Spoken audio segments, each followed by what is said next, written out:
Denise Mekam est le nouveau ministre en charge de la Santé suite à la nouvelle composition du gouvernement de la République. De nombreux défis à relever dans ce secteur, notamment le déficit en médicaments dans l'arrière-pays, la réhabilitation de certaines structures sanitaires et la spécialisation du personnel. Les précisions dans cette analyse d'Elvire Koumbatali.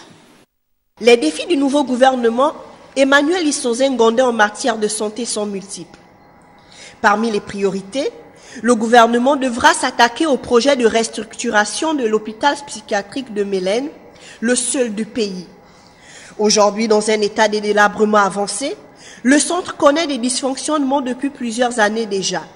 Les malades mentaux paient le prix fort en déambulant dans les rues de la capitale, aux grandes dames des riverains. Ajouté à ce chantier, il y a celui du déficit criard des spécialistes tels que les cardiologues, urologues, cancérologues, sexologues, pour ne citer que ceux-là, dans différents hôpitaux publics, nouvellement construits et aménagés avec du matériel de dernière génération.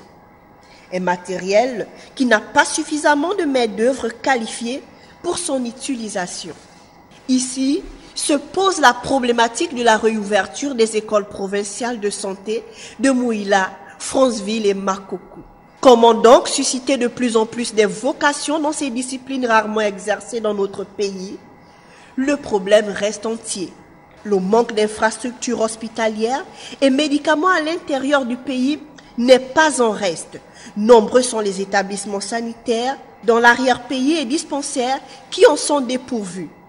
Voilà bien une autre paire de manches pour la nouvelle ministre de la Santé, Denise Mekam.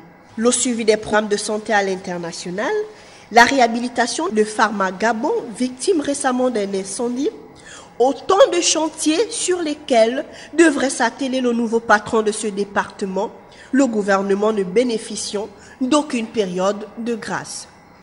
L'avocate de formation défendra certainement le dossier santé pour le plus grand bien des populations. Et pour sa part, Patrick Yogo-Edzan est le nouveau ministre en charge de l'eau et de l'énergie, un secteur d'activité pas des moindres au regard des attentes épineuses des populations en matière de fourniture d'eau et d'électricité. Mais qui est exactement Patrick Yogo-Edzan? Eh bien, son portrait dans cet élément de Linda Numba Mungengi Medar Ngeng. Nommé pour la première fois